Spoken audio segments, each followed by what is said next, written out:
ஆமென்.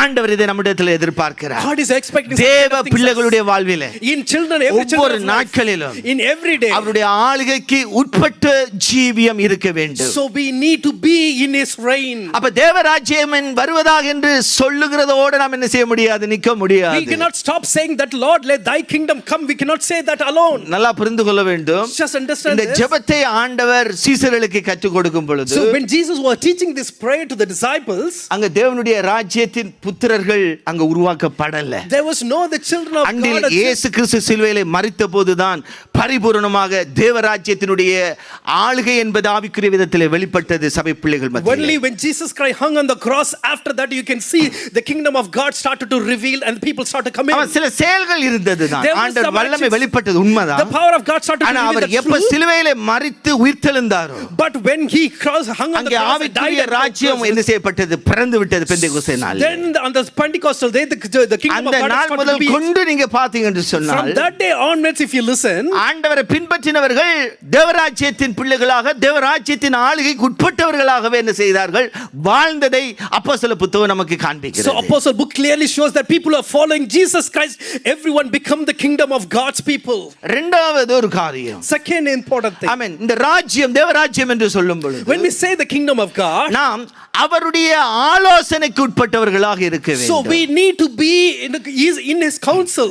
first அவருடைய ஆளுகைக்கு உட்பட்டவர்கள், first we should be belong to இரண்டாவது அவருடைய ஆலோசனைக்கு மாத்திரம் உட்பட்டவர்கள். the second thing is we should only depend on his counsel. ஆமென், அவருடைய ஆலோசனைக்கு உட்பட்டவர்களாக வாழ வேண்டும். so we need to depend on his advice alone. ஆமென். வேதவசனம் சங்கீதம் Psalm 73 ல வாசிக்கிறோம். Psalm 73 verse 24 ல சொல்லப்படுகிறது, 73 verse 24, உம்முடைய ஆலோசனையின்படி நீர் என்னை நடத்தி, according to your counsel Lord lead. முடிவிலே என்னை மகிமையிலே ஏற்றுக்கொள்வீர். Lord afterwards you take me into the glory. நன்றாக இந்த சத்தியத்தை புரிந்து கொள்ளுங்க. just understand this. ஆமென். நமக்கு நிறைய ஆலோசனைகளை தருகிறவர்கள் உண்டு, உண்மைதான். there are many people they give us counsel. ஆலோசனை கொடுக்கிற கூட்டம் நிறைய உண்டு. there are many counseling groups. எத்தனை ஆலோசனைகள் அவசியமானது. so many counsels are important. அநேக ஆலோசனைகள் இருந்தால் காரியம் சித்தியாகும் என்று வசனம் சொல்லுகிறது. so when we have lots of counseling the things will go right. so ஆலோசனைகள் இம்பார்ட்டன்ட் தான். so counseling is important. ஆனா எல்லா ஆலோசனைகளை பார்க்கலாம், but rather looking at all the counseling, உங்களுக்கும் for yourself and ஆலோசனைகள் தேவ ராஜ்யத்திலிருந்து தேவனிடத்திலிருந்து வருகிறதா இருக்க வேண்டும். the counsel should come from the Lord and it comes from the kingdom of God. சங்கீதக்காரன் இப்படியா சொல்லுகிறான் பாருங்க. the Psalms David he says like this, உம்முடைய ஆலோசனையின்படி நீர் என்னை நடத்தி. so according to your counsel Lord lead me. அவருடைய டைம்ல அவருக்கு ஆலோசனை கொடுக்கிறதுக்கு நிறைய பேர் இருந்தாங்க. அகித்தோப்பேல் ஒரு ஆலோசனைக்காரர். in his time there are many people can give. ஆனா எல்லாரும் இருந்தாலும் அவர் யாரை டிபெண்ட் பண்றாருன்னா, even though he has many people to counsel, தேவனுடைய ஆலோசனையை டிபெண்ட் பண்றார். he is depending on the great and mighty. ஆண்டவரே நீங்க எனக்கு ஆலோசனை தாங்க. Lord you have to give me the counsel. சில நேரங்கள்ல சில மனுஷர்கள் தர ஆலோசனை நம்மள எங்கேயோ கொண்டு போய் முடிச்சிரும். sometimes the people who give the advice it will take us somewhere. சில பேருடைய ஆலோசனையை கேட்டு கெட்டு போனவங்க உண்டு. there are many people who got spoiled their life because of looking at their தேவனிடத்திலிருந்து வந்ததா என்றதை கூட நிதானிக்க தெரியல. they couldn't distinguish whether it come from the Lord or not. நல்லா புரிந்து கொள்ளுங்க. அப்ப ஆலோசனைகளை கேட்கும் பொழுது உங்களை என்கரேஜ் பண்றதை வச்சுட்டு நீங்க என்ன நினைச்சிட கூடாது, ஐயோ நல்ல சந்தோஷமா இருக்குதே, ஐஸ்கிரீம் சாப்பிடுற மாதிரி இருக்குதுன்னு நினைச்சிராதீங்க. so when you get the counsel you should not think that it's very sweet and it looks like ice cream. don't depend on this. ஆலோசனை என்பது அது கசப்பாக இருக்கலாம், counsel may be அது ஆசீர்வாதமாக இருக்கலாம், உங்களை சந்தோஷப்படுத்துகிறதா இருக்கலாம், but it could be a blessing for you. பெயின்ஃபுல்லா இருக்கலாம், பிரச்சனை இல்ல. it could be painful also. அது கர்த்தரிடத்திலிருந்து வந்திருக்கிறது. so whether it has been come from the Lord or not, கரெக்ட்டா நாம என்ன செய்ய வேண்டும், ஐடென்டிஃபை பண்ண தெரியும். we need to identify that whether it comes from the Lord. அந்த ஆலோசனை எங்க இருந்து வந்திருக்கு, where the counsel தேவ வார்த்தையின்படி சரியா, is it according to the word of God, தேவ வார்த்தையின்படி அது இருக்கிறதா, whether it's aligned with the word of God, அதுல உங்களுக்கு ஒரு சமாதானம் உள்ளுக்குள்ள வருகிறதா, whether you got a peace within that. இதெல்லாம் நீங்க என்ன செய்ய வேண்டும், பார்க்க வேண்டும். you need to introspect all these things. சும்மா சொல்றாங்கன்றதுக்காக எல்லாம் என்ன செஞ்சிராதீங்க, அவசரப்பட்டுறாதீங்க. just giving a counsel for that reason don't be haste. 1000 ஆலோசனை இருந்தாலும் there may be 1000 of counseling.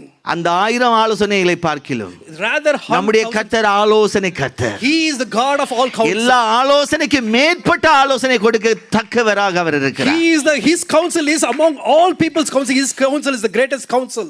ஆமென். வசனம் சொல்லுகிறது, word of God says, Isaiah chapter 46 verse 10 சொல்லுகிறது, Isaiah chapter 46 என் ஆலோசனை நிலை நிற்கும் என்று எழுதப்பட்டிருக்கிறது. 46 it can says you can withstand in my ஆமென். என் ஆலோசனை நிலை நிற்கும். so my counsel will என்று சொன்னால் தேவ ராஜ்யத்தினுடைய ஆளுகை என்பது சர்வ வல்லவரிடத்திலிருந்து வருகிறது. So because this counsel, it comes from the come from the அப்போ Creator. அவர் ஒரு ஆளுகையோடு இருக்கிறவர் ஒரு ஆலோசனை உங்களுக்கு கொடுத்தால் When he is at that kind of reign and when he gives அந்த such kind of ஆலோசனை counsel, உங்களுடைய வாழ்க்கையில நிலை நிற்கும். that counsel will withstand in your அந்த life. ஆலோசனை உங்களுடைய வாழ்க்கையில ஜெயத்தை கொண்டு வரும். So those counsel will bring victory in your life. தாவீதுடைய வாழ்க்கையில நிறைய காரியங்களை நம்ம பார்க்க முடியும். We can see many things from the David's life. அவன் வேத புத்தகத்தில் வாசிக்கும் பொழுது When we read the passage from the அவருக்கு Bible, எதிராக அவருடைய ராஜ்யத்துக்கு எதிராக பெலிஸ்தியர்கள் எழும்பின போதெல்லாம் whenever the Philistine rose against this kingdom, David's our kingdom, சில காரியங்களுக்கு ஆலோசனையே என்ன செய்வாரு, அகித்தோப்பேல் போன்றவர்கள் இடத்துல கேட்பாரு. so for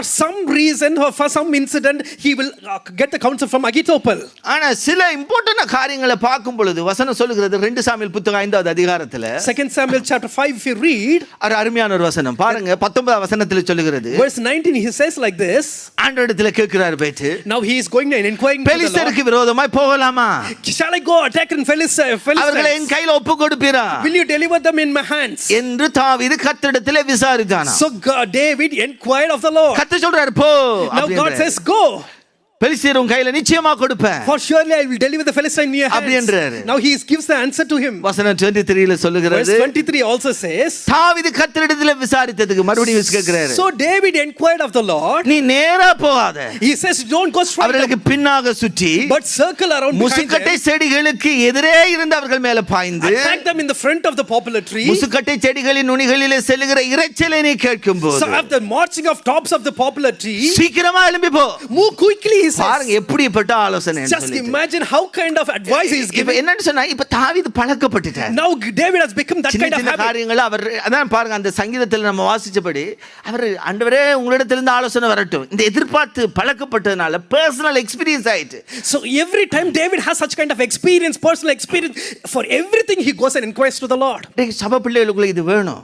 Even church members, we should have such kind of our attitude. ராஜாதி ராஜாவாக அவர் பரலோகத்தில் வீற்றிருக்கிறவர் He நம்முடைய is the தேவன். King of Kings who is seated on heaven. ஆனா இந்த தாவீதுனுடைய ஜெபத்தை கேட்டுட்டு இந்த விண்ணப்பத்தை கேட்டுட்டு பாருங்க பெரிய ஒரு ஆலோசனையை கொடுக்கிறாரு.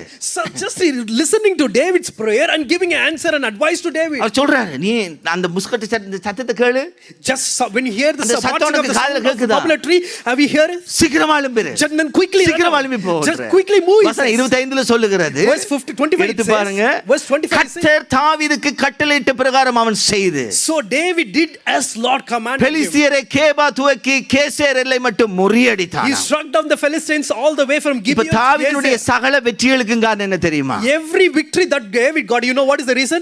எப்ப கோலியாத்துல இருந்து ஸ்டார்ட் பண்ணினவரு He started from Goliath. அவர் கண்டினியூவா வெற்றியை தான் பார்த்தார். Until that you can see he was seeing the victory. சத்துருக்கள் அவனை மேற்கொள்ள முடியல. No enemy has overcome என்று him. சொன்னால் அவன் எப்பொழுதும் கர்த்தருடைய ஆலோசனையின்படி வாழ்ந்த மனுஷன். Because he is the one always work and walk along with கர்த்தருடைய the ஆலோசனை inquiry of the தன்னுடைய Lord. வாழ்க்கையில கண்டுகொண்ட He மனுஷன். is the one he's seen the counsel of the Lord.